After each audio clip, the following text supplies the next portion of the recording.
everyone, this is Yana Tamach, and today we are at the Wellness Temple of LA with Daniel Calvo. Daniel is my physical therapist, been for certain time, and the way why I wanted to talk to him today about very important stuff that it really helped me to improve my mental and physical life. Hi Daniel. Hi, how are you? How are you? Doing well. First of all, I want you to introduce more of yourself because I know you're not just regular physical therapist. Mhm. That's why you're here, because specialty in orthopedic I know, and I also know that you are doing some type of a education program for other physical therapists, right? Yeah. So I'm a orthopedic clinical specialist, which means I practice and specialize in bone, joint, and dysfunction. And I'm also a fellow of the Academy of American Manual Physical Therapists, meaning that I have a higher level of education with regards to physically applying physical treatments to the body. And then I have done several fellowships, including fellowships in movement science. So I study how the human body moves, and then also one in developmental science, so how the body is developed over time. I'm also a professor at Cal State University Northridge in their physical therapy program. I help teach orthopedics to the students so they can become physical therapists. Mm-hmm. And I've done continuing education teaching as well, where I'm teaching other physical therapists to be better or to understand certain concepts, certain techniques themselves. Last appointment with you, when you said there is some certain point when just the physical therapy is going to stop working, because I have to do something about that too, not just doing physical activities, but also work mentally on myself to be improve my body. Yeah. How is this works, and how is this related to each other? So if you look at it in terms of a continuum, like say an individual gets injured, whether it be like actual trauma that happens to the body, or a repetitive stress syndrome type of thing. Mm-hmm. Either way, so something has to happen where there's functional loss, and that then dictates the need for physical therapy. And so at that point, you would likely either get a referral or access a physical therapist for an evaluation. And so what they're evaluating you for is the functional loss, and also what physical therapy diagnosis that there is to treat, which might sometimes be different from the medical diagnosis that's given to you. So typically a medical diagnosis is something that is given to you with regards to what the biggest problem is, right? So let's say someone has fallen and hurt or broke their arm. Mm-hmm. They'll call it a fracture, even though there might be muscle damage, like skin damage, all these other problems. Those just call the diagnosis the biggest thing. So a physical therapy diagnosis would call it exactly what it is regarding how those things interact with, all those systems interact with each other. And let's say I didn't hurt myself and I came to your office for a totally different problem. I used to have for years this back pain, because I've been working as a hairdresser so many years. This year is going to be 25 years actually. So my low back always been bothering me, and also my knee started to bother me. And I remember that point when the orthopedic doctor said, oh, we gotta give you some type of a medicine, like shot in the hip, and it's gonna be good for a certain time. And I decided not to do that, because yes, it was pain, but I will still believe in non-traditional medicine, I would say. And I want to try something else before I'm gonna get in a really heavy duty medicine. And I also have a problem with my upper back, because being a hairdresser and always have a hands up. I remember when you said that all of that muscles is related, and it's more of a symptomatic rather than just being a regular problem muscle, right? Not just a physical. So two things. You don't need trauma to have pain. and pain is not a measure of damage as much as it is a measure of risk. And so pain is 100% a product of the brain. In the body, what we get is what's called nociception. And so, like, if I were to, like, say, cut my hand with, like, say, a knife or something, it would release chemicals in, and then nerve endings would send a message to my brain. That's nociception. The perception of pain, though, is developed by my brain. My brain will decide whether I should feel pain or not. And that's a subconscious action. We don't have conscious action of it. So, and that's for survival needs as well, because if we paid attention to every nociceptive action, then we might not survive a situation. As an example, if I'm swimming and a shark bites my leg, then if I stop to take care of the pain, then the shark might get a second bite. Okay, and so so our brain subconsciously figures out whether or not it needs to have you address this symptom now or not. And so the other side of that spectrum, we could have pain without having any type of tissue damage and without even the message coming from the nervous system telling our brain that there's nociception. So an example of this would be like if you're watching a movie and then you see someone get hit in the head and now it hurts your head. Yes. Because now you've just observed and you've related to it. And so that would be your brain having you have pain without nociception. And so this is occurring in every single patient.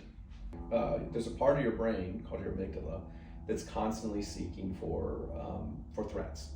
And it's safer for your brain to perceive a threat than it is for it to not perceive the threat.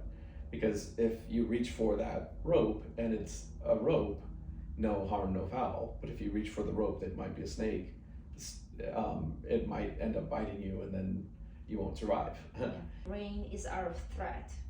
So it's even like when I'm stepping on the nails and I know how it's hurtful, and that idea of your story that she just tell your brain that it's nothing is scare or there's no threat, we've been there, this is just a pain, so calm down your brain.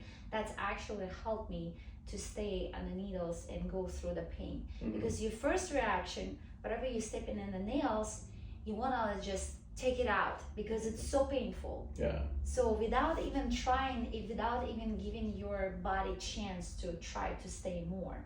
So because pain is subconscious, you can't directly change pain, or you can't, like, if you imagine yourself closing your eyes, you can't make your hand hurt, like, primarily. You can only do it secondarily.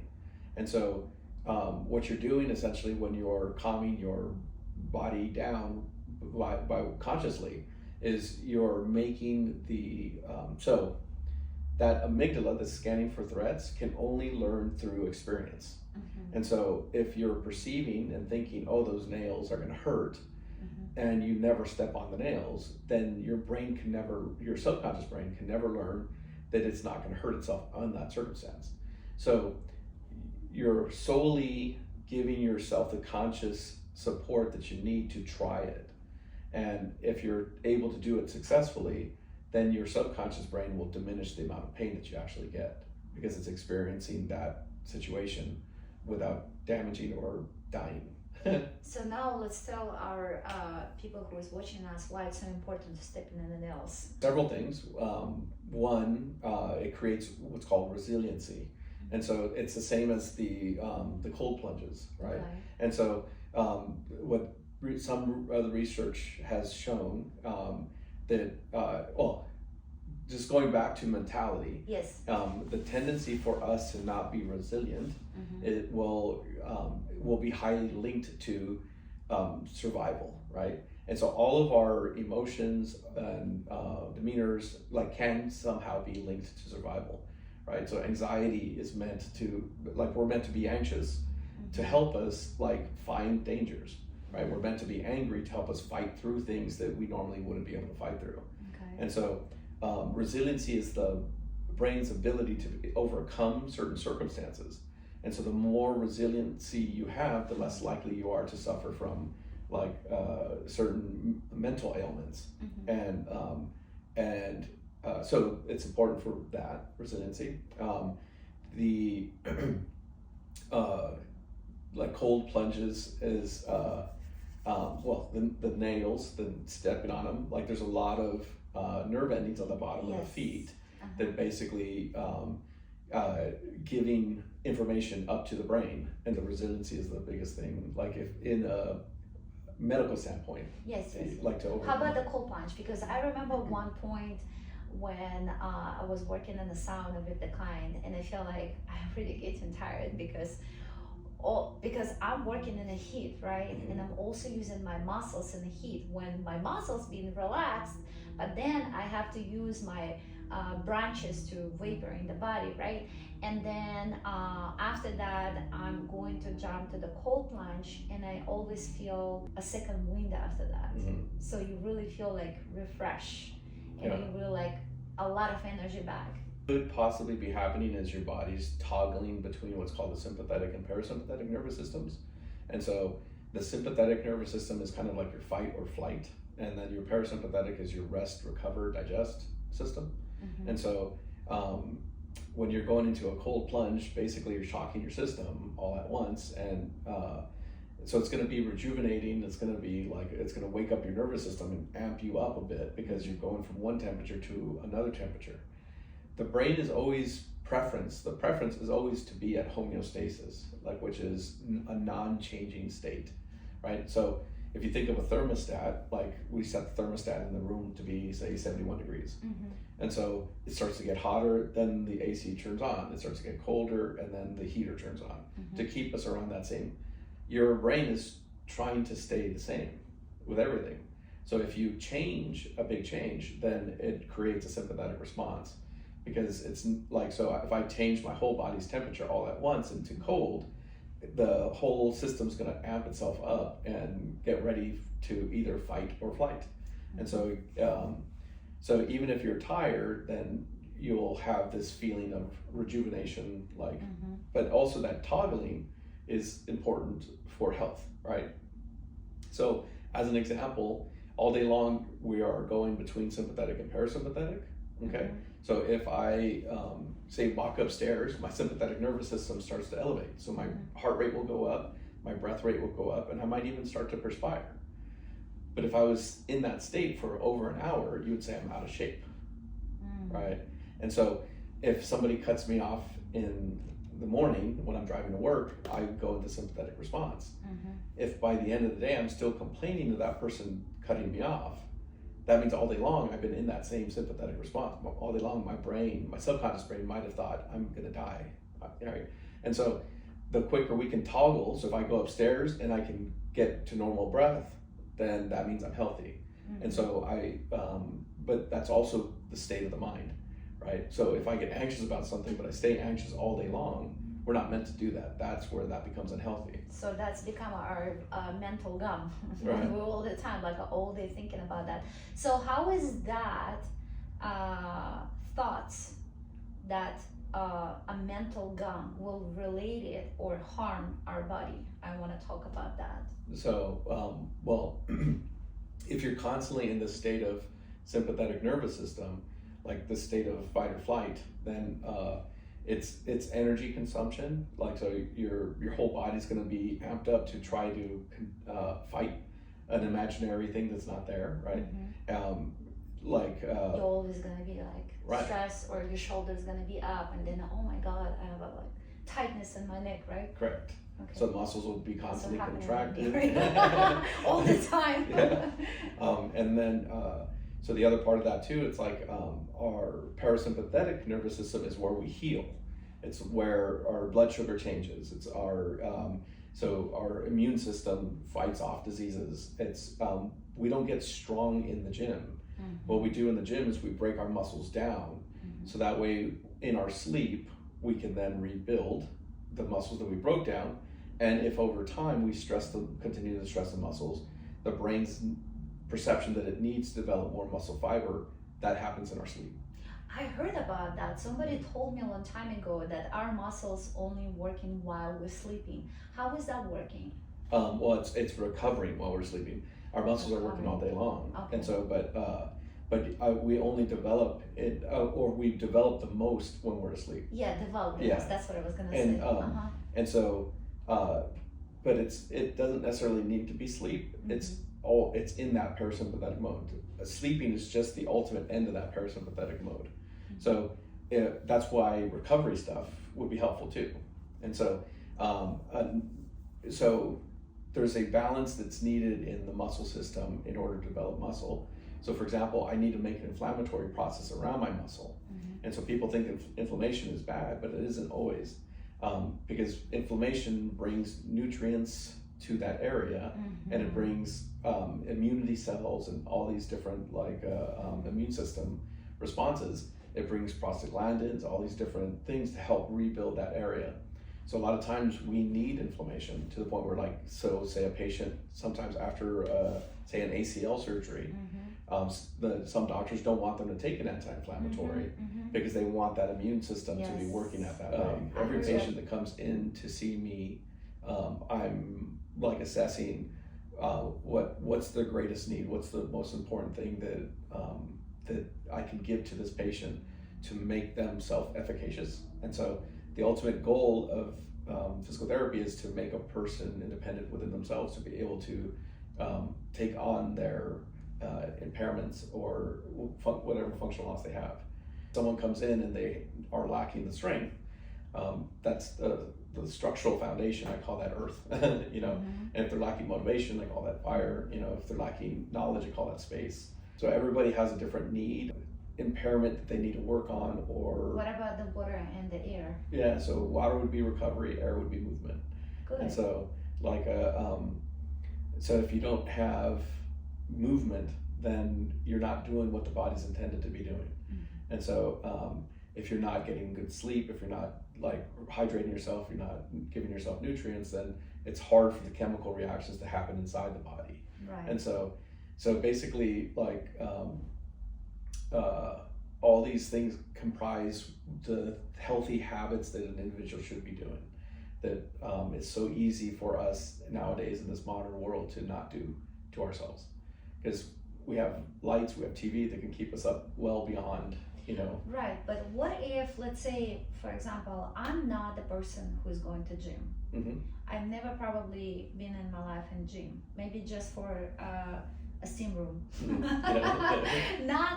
Definitely not for like a cardio. I don't like cardio. I don't like run, and it's not my thing. I love to walk. I love hiking, but to doing some certain muscles at the gym, it's not my thing. Mm-hmm. So I prefer to do some type of exercise at home, and I think that's gonna be enough for me.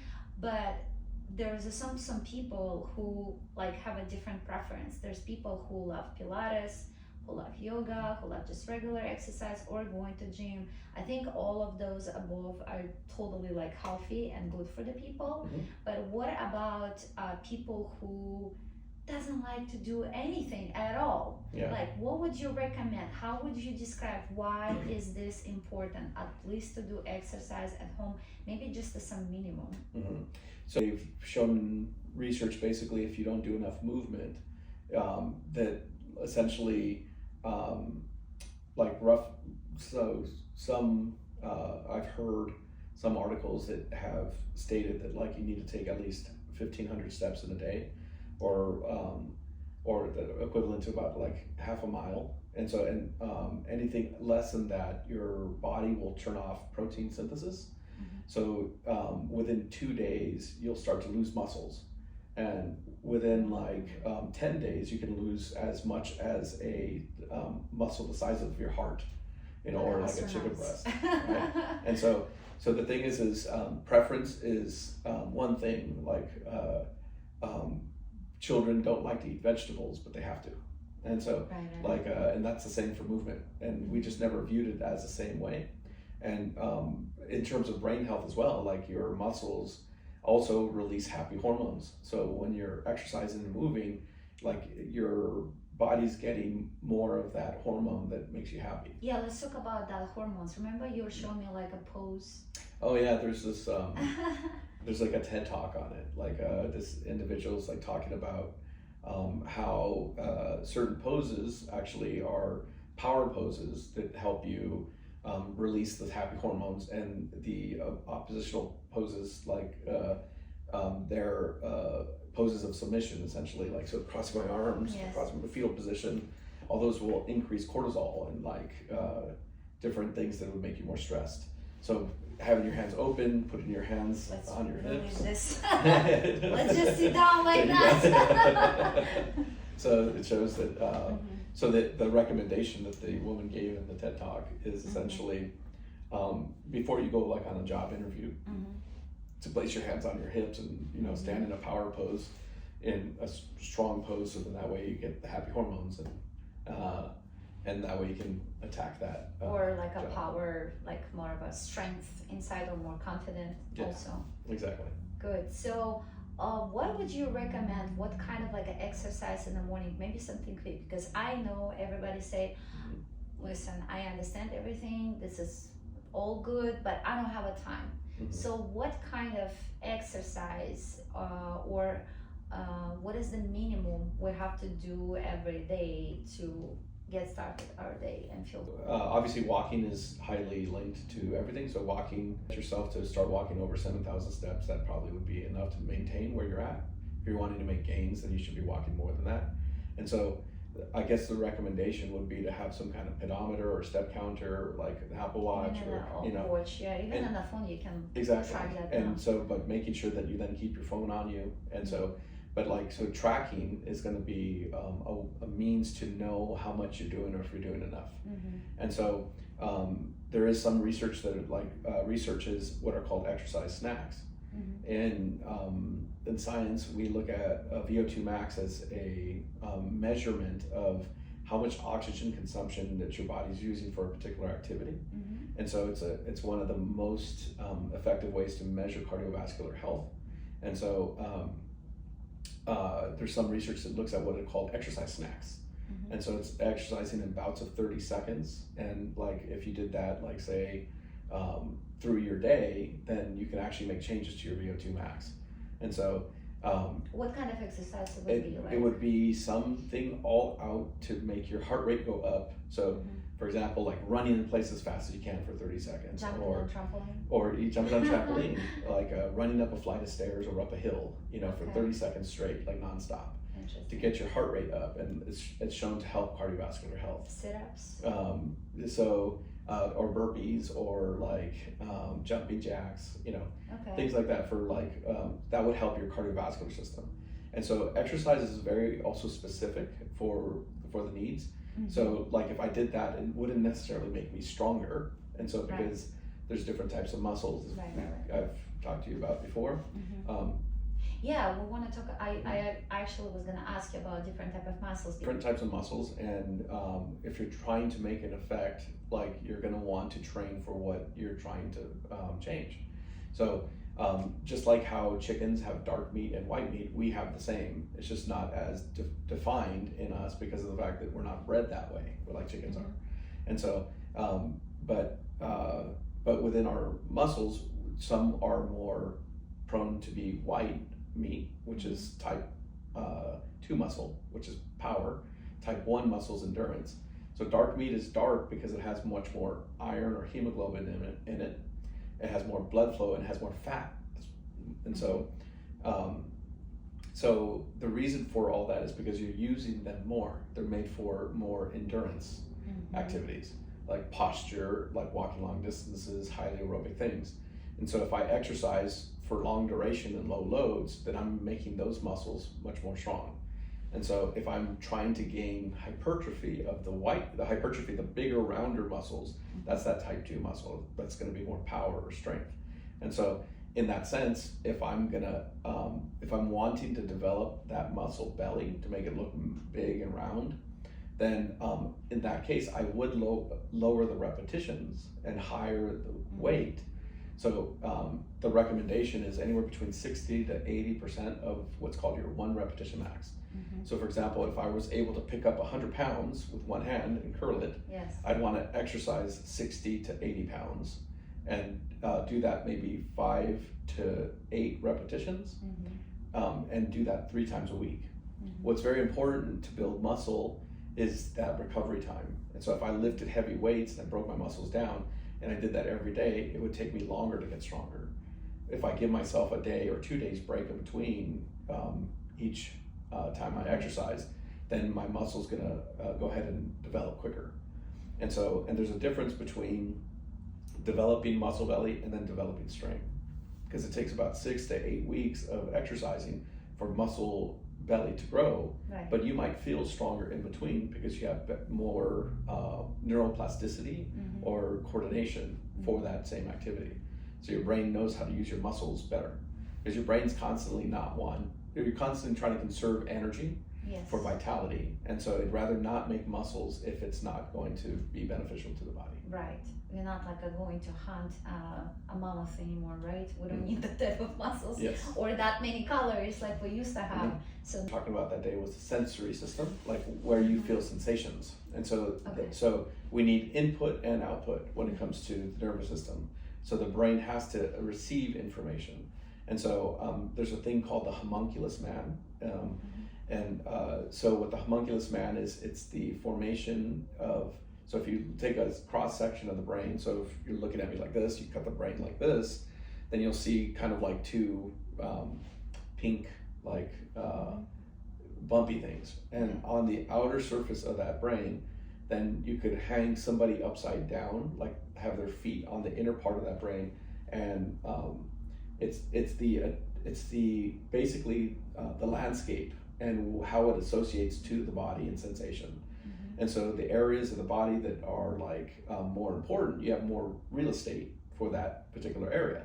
And so where the face is very important and the hands are very important, because we manipulate things with our hands, so there's more real estate associated.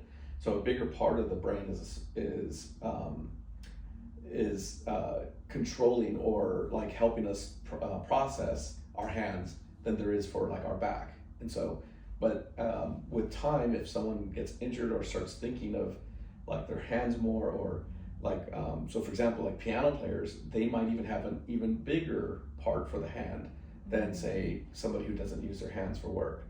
And so that's how sometimes people with chronic pain can actually develop more persistent pain, because if they're thinking of that area, if they're thinking of the neck, they keep thinking of the neck, they keep thinking of the neck, they're not meant to.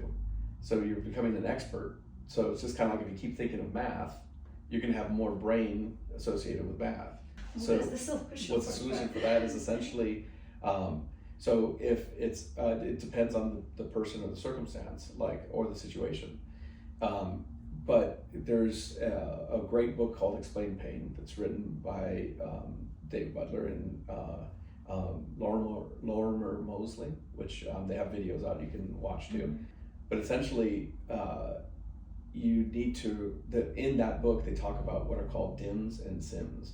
So danger's in me and then safety's in me. So ultimately, like your pain system is for survival, just like how your emotional system is. And if and your consciousness is not associated with those systems. And so if you're not doing things where your brain can feel safe, it can't feel pain relief, or like in that same circumstance. So for example, let's say with you and your hairdressing, if you believe that hairdressing is your enemy, that this is always going to hurt me, and you don't change that belief, then there's no reason why your brain would not want to put pain in your neck when you're working, because it's a threat, right? A threat to your livelihood, a threat to your living. And so it's all related the way how we think, and that's what definitely, before we're gonna even start to work on our muscles and exercises, we have to work on our mental health as well. The way how we think, we have to change our thinking. Yeah, so some of the best pain clinicians that I speak with will relate. So they'll say that pain is a memory problem, and so because you remember something that was unsafe, and your brain now replays that over and over and over, and so the only way it can unlearn that subconsciously is if it experiences something new, and so and that's why that's also the importance for exercise, right? And so because if someone's not going out and doing, then they can't experience anything new. And so So then they're like, if they have a chronic persistent symptom of say like knee pain, and they think, oh, well, walking is going to damage my knees, when actually walking brings nutrients to the knees. And so cartilage, muscles, the more that they work, the better off they are. So they used to use terms like wear and tear, and some doctors still will use the terms wear and tear, which is the worst. It was the worst possible slogan we can come up with, because it makes people believe that like if they exercise too much or move too much, that they're going to wear their body out. But it's quite the opposite. It's the less we do, the more our body gets worn out. Do you remember one point you told me that our goal is to change your habits? Because the way how we stand or sit or whatever we're doing, so this is how it's important to reprogram our brain. Let's talk about that. Like, how is that related to the muscles? Yeah, so like for example, and so your brain is constantly trying to make your movements and everything subconscious, right? It doesn't want to have to think about you consciously agreeing by shaking your head. You just do it. Right. And so like so because of that, like there could be some things that so depending on the habit that an individual has, like for example, clenching your teeth in stressful moments is a habit. It's not, it's a because you have volitional control of your teeth, you can unlearn that habit. You can have a stressful situation happen and not clench your teeth. So I often treat the temporomandibular joint, the TMJ joint. That's me. And like, and so if an individual's constantly clenching, then like that's not going to do, that's not going to help the situation of if you have dysfunction in your jaw. So what is the first thing we have to do to stop doing this or reprogram our brain? So recognition, checking in, and so like also like Scan our body. Yeah. So basically, like it's like with any type of learning, right? You first have to be cognitively aware that you don't know something and accept it. Then the second thing you do is you move towards it, like either methodically, but when the brain's trying to learn movement, it always kind of learns it the same way. So if you watch children try to learn to do something new, you'll see they look all super stiff, and then the brain will start to release like degrees of freedom to allow them to move. So you think about riding a bike. Day one of riding a bike looks super stiff, and then now you look smooth after practicing. And so frustration, it takes place in any learning situation or scenario. So that like because but frustration is a sign of learning, and people don't recognize that because they want to get away from it. But if you have, like I say, a neural pathway in the brain that's going like, is this the right neural pathway? Nope, I got it wrong. Nope, I got it wrong. Oh, I got it right. So what's important for learning is failure. And so so the constant movement towards recognizing that failure to do something that you want would then help you learn. So what you would do for the TMJ then would be, I often tell my patients to find stickers, go get stickers and put them around the house of areas that you commonly are standing still. And then ask yourself the simple question, once you make eye contact with that sticker, am I clenching my teeth? And so, or you can set A timers or set timers or at random times, because the more you can catch yourself making the error, you get an opportunity to correct it, which is kind of the same thing in terms of mindfulness, right? One time I saw one of my clients when I was trying to do again service in the sauna as a plaza, and I saw the body was like so intense, like a whole of the body. So can we talk about what is the part related to each like a symptomatic signal? Like for example, what is the clenching of the teeth? Is that probably anger, right?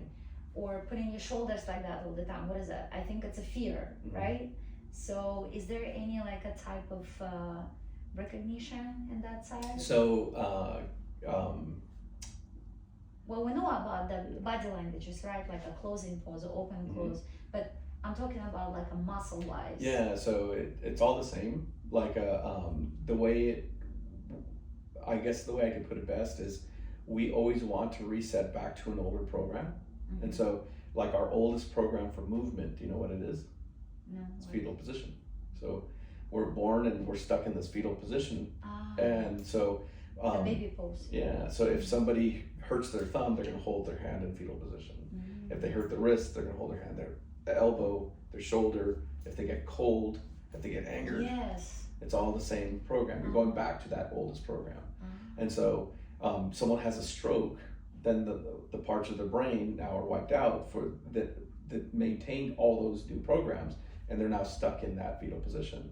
And we have to then teach them to come out of it. And so like so the nervous system's kind of wound up to do that. And so so that's also probably part of the reason why those power poses help, you know, because you're taking yourself out of that fetal position that is so associated with bad days, pain, anger. So since all movement becomes habit or habitual, like if there's a tendency for somebody to guard their stomach muscles and keep them tight and on, oftentimes that can happen in especially younger females because of societal beliefs and practices that they believe they have to be skinny or something, so they'll make their abs tight. It can actually create other dysfunctions elsewhere, because the body's also it works in what's called a synergy, right? So so for example, if you put your hands out like this and I don't let me move your hand, hold it, you'll eventually feel your abdominal muscles working. Yes. And and some of your hip muscles, because we work in like chains and trains of movement. And so your strongest link sometimes will take the brunt of that, so then other areas won't have to work as much. And that's how you get an area of common stress or and that is part of the reason why some individuals end up clenching. So if I have weak neck muscles that are like deep against the spine, then my foundation is going to be weaker. So if you imagine trying to stand on a waterbed versus trying to stand on regular ground, on a waterbed you might be trying to keep balance by contracting your arms and raising them up to then help balance you. You'll do the same thing with your muscles in your jaw if your neck muscles are weak. Emotions can play a role, because almost everybody that has TMJ dysfunction likely will have some kind of either associated emotional problem, because of the high relationship between survival and your mouth. And so so most people with TMJ dysfunction, I'm giving them breathing exercises to help calm their system down, because they're anxious, because they're fearful, you know, and they don't know why. They have no known reason why. But the truth is your jaw is the axis in which you communicate to people. It's the axis in which you put food, you get to put nutrients into your body. And so if you can't talk and you can't eat, that means you're not surviving. And so I want to talk about that more, because you just said one thing that I've been noticing lately from all of my people who's coming over here to relax. And when I give them a regular just exercise, just a breathe and count 4 and exhale and count 8, they cannot even exhale. And we always reset back to more primal, programs in the brain. And so your first, when you're born as a baby, you can't see. You can't see in front of you. Your hearing is not that great. So your biggest senses that you have at that time is going to be your oral cavity and touch. And so you'll see a baby before it even rolls, it'll poke its tongue into its cheek prior to it rolling. And so and this is the reason why you see certain athletes or whatever, when they're doing a sport, they'll stick their tongue out. It's part of that movement system that we have. And so a natural protection of that system then, or prevention of that system, would be to clench your teeth and not let that naturally happen. And so so I could see the clenching of the teeth being a catalyst for the rest of the body to then hold itself tight. So I can see that happening if someone learns to relax their jaw, how it can, the rest of the body will follow. It's kind of like a dog, right? A dog with a tail down, you can automatically know that dog is not doing mentally well. Right. But if you pick up the tail and you hold it up, the dog will get happy. Interesting. I gotta check my dog. Yeah. But speaking about animals, I remember you said something that we are orphaned a lot, like animals, and the recover. Let's talk about that, like those stages of the recovery. If you watch nature or you watch any like National Geographic TV show, at some point they'll talk about these different stages that animals get in. So they'll be like in fight or flight is what we know them as, but there's also freezing and fawning. And so when I'm evaluating a patient or a client, I'm often trying to figure out what stage that they're in, because I look at it as a hierarchy. I see that the worst stage would be the frozen state. And so, if you've ever encountered a possum and the possum is afraid, it'll play dead. Right. And so that's the frozen state. And so oftentimes I get a patient that comes in to see me, and they don't want to talk about their problem, they don't want to exercise, they don't want to move, they're in this depressed state. And so I need to escalate them to the next level. And so which would be the fawning state. And fawning is, and I look at, just in terms of, if you imagine why would we respond this way? What would make an animal play dead? Well, obviously, so possums also at times want to fight.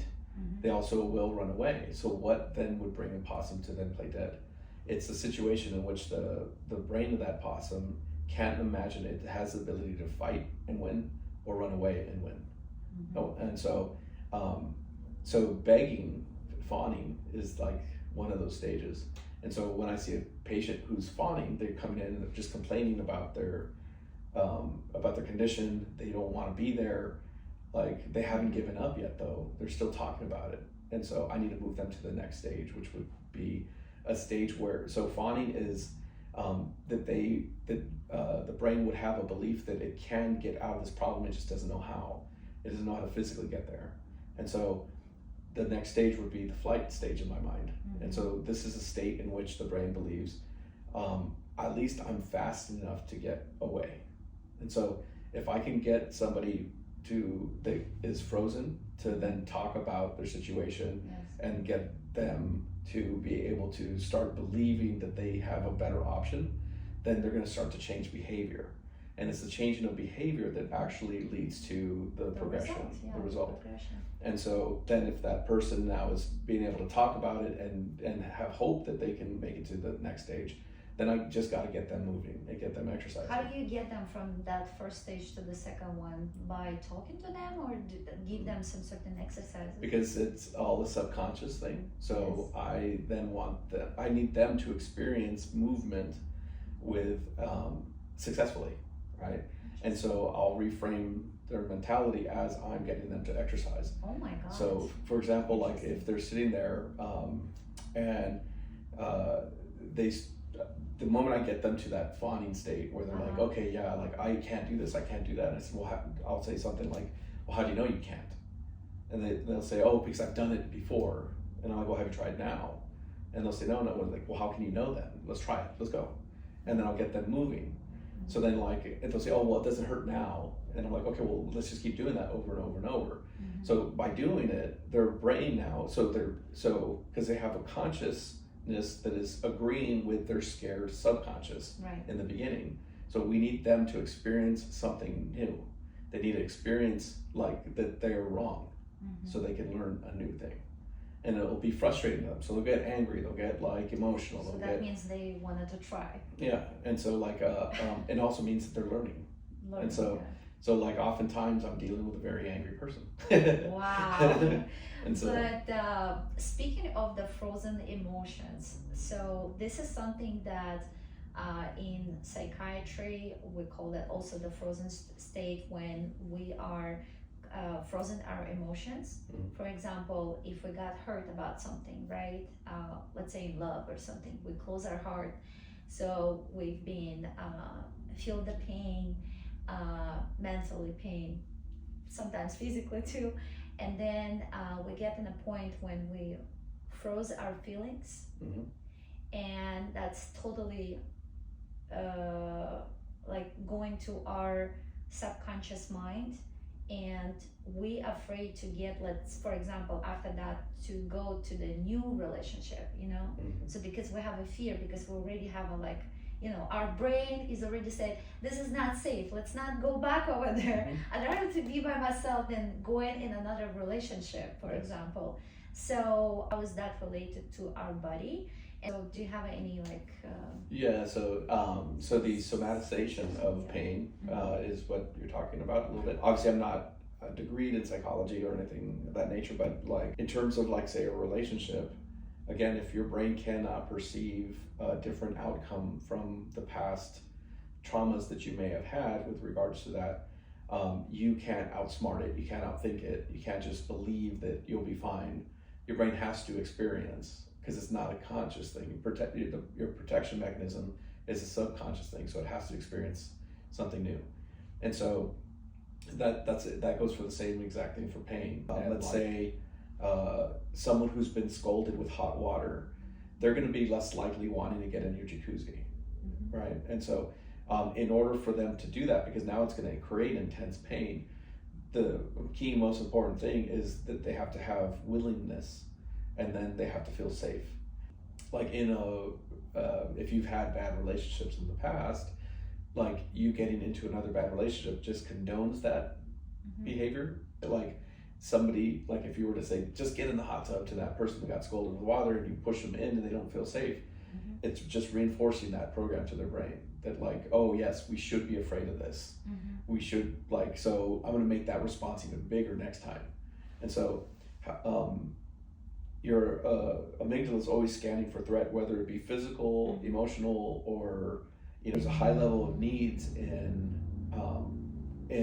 your physical ability to move, but also in your relationships, right? So your brain's going to feel like it's going to die in either direction if you can't move, if it doesn't have muscle belly, if it's weak, you know, then there's no way that the brain can feel, there's less ability for the brain to feel safe. No way, less ability. Just like how if a person cannot make relationships, and to get into your jacuzzi, you wouldn't want them to dive bomb in, right? You want them to grade themselves into it. So it's about graded exposure to that activity, like and when it comes to therapy, right? So if someone's afraid to walk upstairs, I'm not going to make them walk up a whole flight of stairs on day one. I will get them to maybe put their foot on and take it off, and put their foot on and take it off. But I also want them to start to crave trying. Your brain is gonna prime your body to do what it is that you're intending to do, right? And so if I go to walk for exercise, my brain's gonna pump my heart so my heart can put blood into my muscles. It's gonna get my muscles primed to get going, and it's gonna make my efforts towards that activity. If I'm walking around the store just with the intention to buy something new that I've never bought before, my brain's gonna pump my blood to my eyes and to my memory, and less so to my muscles, right? It's like now changing your intention. So a lot of people, if they're intending to be afraid of a particular thing, all of their body, their brain is going to talk to all of their body to say, no, we got to get away from the situation. So that means we got to get at least one part to be in agreement or in disagreement with that rest of the body. So I like to, when I'm introducing to someone, to give them the control. So like I'll bring them to the stairs and be like, how many stairs do you want to climb? How many stairs do you want to go up or down? After all of this conversation today, I feel like our brain is our biggest enemy. Yeah, but it's but that should also alleviate, you know, because the thing is we're all going through this on a daily basis, not just the people who are in chronic pain or the people that are like, it's not that we're damaged, it's our brain is working to help us survive. You know, and I think that's a beautiful thing to kind of like take note of. I'm just joking about that, because in yoga and meditation, we're always trained to let go all of the thoughts, meaning turn off your brain and just get to connection to the other sources energy through your feelings. Not through your thoughts. Yeah. That's why I always say, like, our brain is our biggest enemy. Because what we can do, how can we reprogram our brain again. Maybe there's some type of a breathing exercises, like Well, maybe you so can even show us. one of the things that I've learned in my meditation practices, because I do meditate as well, it's again, there's like different practices for different things. One of those practices is basically for me to fail. It's basically all those thoughts that come into my head, because I'm a person who overthinks. Like my brain Me is too. constantly going, and so just like if I'm going to change that behavior, and like then essentially what I'm going to do is I want to focus on one thing and hope that I'm going to get distracted by something else, so I have an opportunity to practice refocusing my brain back to something versus focusing my so it's every time I think of something new, it's an opportunity to change that behavior. Just like how if I clench my teeth and I catch myself, it's an opportunity to then change that behavior. So the more times I can catch myself and correct, that's the practice that I'm in my mindfulness that I'm focusing on. So then that way I can create more strength. And so in terms of breathing exercises, I often tell a patient, like, you can't breathe in the future and you can't breathe in the past. So when you're anxious, like anxiety is basically you thinking about something that happened to you in the past, or you're worried about something that might happen in the future. So if you can ground yourself to the now, and so a real simple thing is, and then we have different types of breathing as well, right? So if you watch a child run around and you see the chest heaving, that's going to be more associated with that sympathetic response, that fight-flight response that you have. And you see a baby sleeping and you see the belly just get real big, that's diaphragmatic breathing. That's going to be more for that parasympathetic.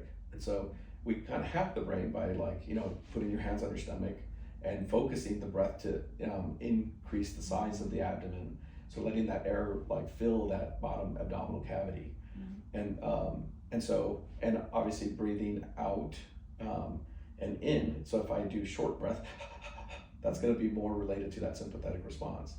So if I spend more time like breathing out than in, then then that can help calm my system down a little bit. And then Let's do it. You're gonna go ahead and lay on your back. Real simple breathing exercise that you can do that'll help kind of calm down the system and like keep you grounded to now is to place your hands on your stomach, just like how we did.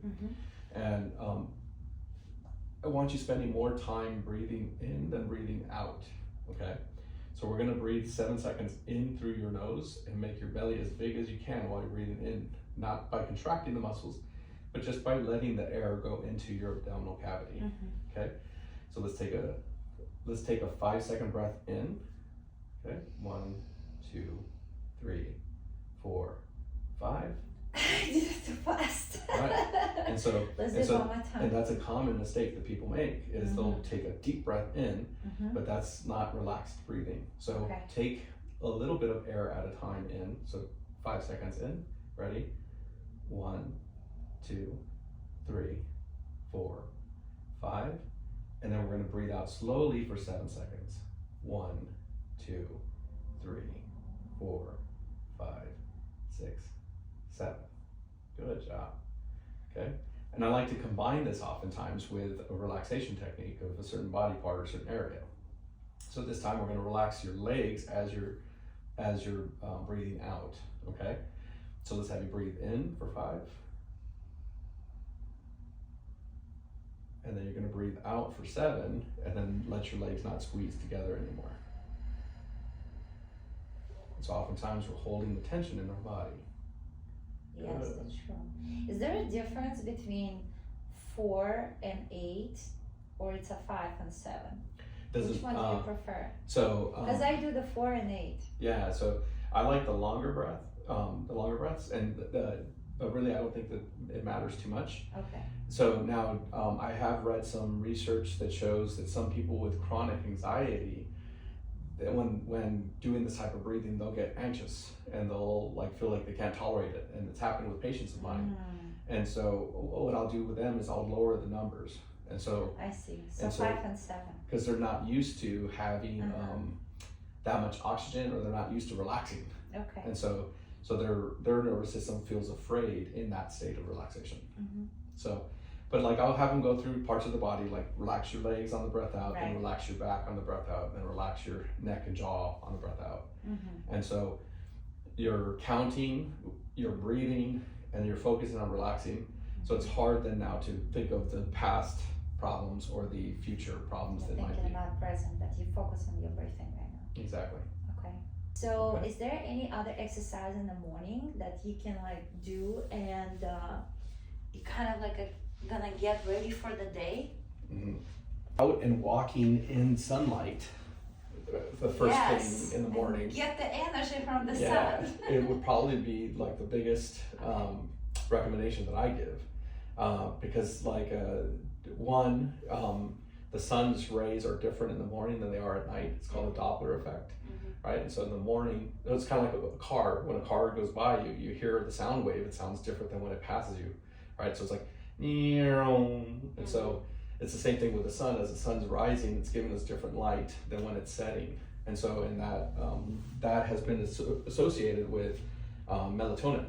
And so the amount of light that you're receiving that's blue in the morning is going to help you burn some of the energy that's in the brain that help you release melatonin when the red light's coming towards you in the evening.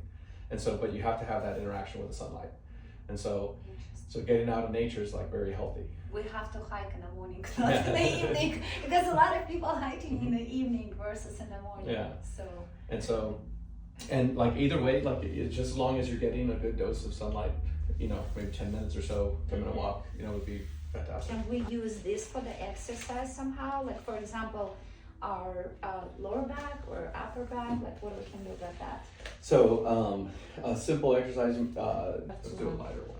Okay, why? You don't believe in me? Oh no, definitely. I've been doing It's back because already. we're gonna do arms. Okay. And so let's see if you how just it's grab done. Yes. and you just go outward, like that. that's the position that's oppositional to Okay. the fetal position. Okay. So if you Oh, go, you're right. No, that's not. Yeah. What am I doing with my? so you can leave them at your side and just open up. Okay. What is this gonna help me? It helps strengthen up the muscles in the back. In the back. Yeah. Right there. Okay. Arms up Just- to the ceiling, all the way back, and then back down, and then do that like 10 times. Okay. Because we spend very little time with our arms overhead in our Uh-huh. day-to-day, right? And so just doing that as a regular exercise will maintain the flexibility that we have and use those muscles in the end range. So you can even put your arms in front of you like you're clapping your hands Okay. all the way in front, and then you can spread them out as wide as you can. As wide. Yeah. Okay. And stretch out the front muscles. Oh yes, this one. Yeah. Yes. Okay. That's good. So it's real simple, real easy. And so I'm always a big fan of like squats and lunges Okay. to get the legs to move through their full range of motion as well. Okay. And lunges will help with balance too. So yeah, so these can help you get muscles to let go. So this would be like a massager, like you can massage your thigh muscles. Okay. This would help with flexibility For my back. for your back. Mm-hmm. And so, like if you're not moving a lot, and so there's different types of these. There's some that don't have like the Shapes. shapes on it, yeah. Mm-hmm. But a simple exercise, you can lay on your back with your shoulder blades across, Mm-hmm. and then you can bridge your hips up. So we're here. Yep. And then you just bridge your hips up, and then you can roll front to back. Front and back like that. Yeah. So it's like giving you a little massage. Oh yes. And getting your spine to be. That's good. Okay. Okay. Yes. So another thing you can do on this is you can lay on it horizontally Oh yes. I love that. or vertically. Sorry, not horizontally. Okay. Yeah. So we can do this. Put your arms up in the air, and then tuck your chin, lift your head up. Lift it up. Lift up. Okay. Now march this leg up, Oh, okay. and that's going to work your abdominals. Oh my And god. back down, Yes, it does. and then the other leg. Wow. Okay. I really don't have to go to the gym. And so to make it lightly easier, you can just keep the knee bent and lift the leg up, not put it straight, and back down. Okay. It's also like a training to do the balance. Yep. Wow. And so anytime you're trying to use balance, then your brain's going to recruit more muscles. and particularly the core muscles. Okay. But this is the true reality, guys. How about the plank? Plank Just is a regular plank. plank is one of the best exercises for your abdominals. Right? Yeah, and so oftentimes people will sag between their shoulder blades. So bring this up to my hand. So not your head, just this part between. There you go. Like that? And not your hips. Okay. That part right there, perfect. Yes. So then now it makes it nice and smooth, and that's going to work your abdominals much more. Definitely, I can feel it. Yeah. Like for example, like that I don't. But Mhm. when I do this. Yep. Yes. Yeah. So just thinking about like if you imagine yourself in a standing position, Yes. like if you think of your rib cage as being like an upside down bowl, and your pelvic floor Right. to be a right side up bowl, you want both openings of the bowl to be facing one another, right? So if you go into this militant stance, then it stretches your abdominals and makes everything shorter on the back side of your I spine. can feel the pain there. Yeah. And so what you want is basically to stack your ribs over, so slouch, and then go into a The most slouch like this, right? yeah, so slouch, and then go into military, and then go right in between.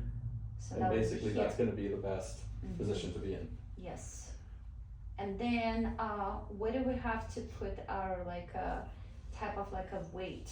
Because you said the abdominal muscles has to work, and Yeah, so the most pretty one has to work too, right? So typically, if you're throwing your hips forward, then that's bringing your center of gravity back, so your butt muscles don't have to work here. No. And so the weight is on the heel of your feet. So I often cue people when they're standing to put the weight at the arch of their foot.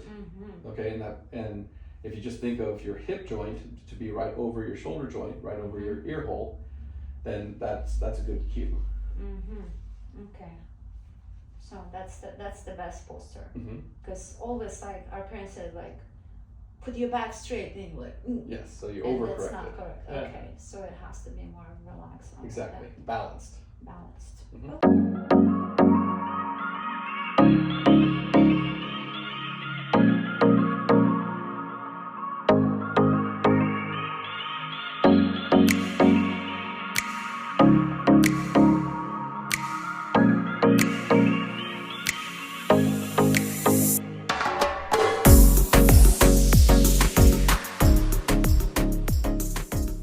Wow, I already feel like a pumped a little bit, even though we did just like a few exercises to show you guys a simple exercise that you can do at home, right? So I was thinking about to ask you to come back over here, do some type of event for a group of people, and the most important exercise that they can do like a daily to help them for not just a physical but also like a mental health.